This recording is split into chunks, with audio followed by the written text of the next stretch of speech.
Welcome back to Mady English Practice. I'm Mady. And I'm Jules. Today we are looking at the ultimate triple threat. These are three words that sound exactly the same, but if you mix them up, native speakers will definitely notice. A triple threat? That sounds like a spelling nightmare for our learners. What are the words today? The words are there, and there. Oh wow, yes. Even native speakers make embarrassing mistakes with these three every single day on social media. Exactly. For our English learners, these are called homophones. They sound identical when you speak, but they have completely different jobs. Let's start with there, there. This one is all about location. It is a place. Right. A great memory trick for our learners is to look closely at the spelling. There has the word here hiding inside it. So if it's not here, it is over there. That is a brilliant trick. Let's look at a real scenario. Imagine you are at a crowded coffee shop with a friend, and you are looking for an empty table. It's packed. People are everywhere, and you can't find anywhere to sit. But then you spot two empty chairs in the far corner. You point across the room and say, "Let's sit over there." You are talking about a specific location. Perfect. Now let's look at the second word, their, there. This one is all about possession. It means something belongs to a group of people. And we have a great memory trick for this one too.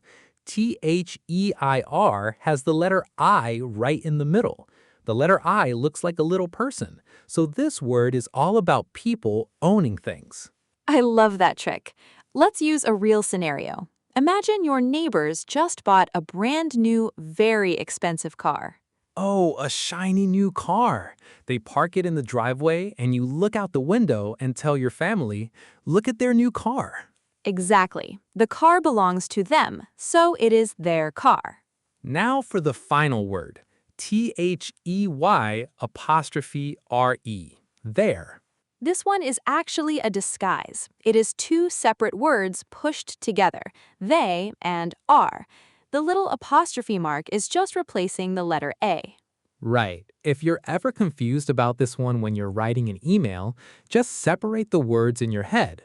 If they are makes sense in your sentence, you can use there. Let's test it.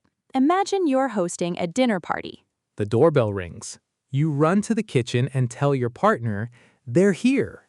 Yes, because you're actually saying they are here. It fits perfectly. Let's give our learners the ultimate test. Can we put all three words into the exact same sentence? Oh, a triple challenge. Okay, listen closely. They're parking their car over there. Wow, that is perfect. They are parking the car they own in that location.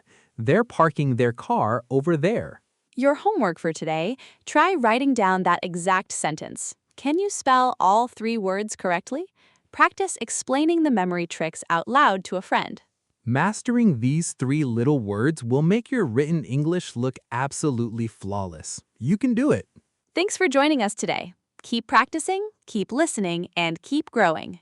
Keep up the great work over there. See you next time on Mady English Practice.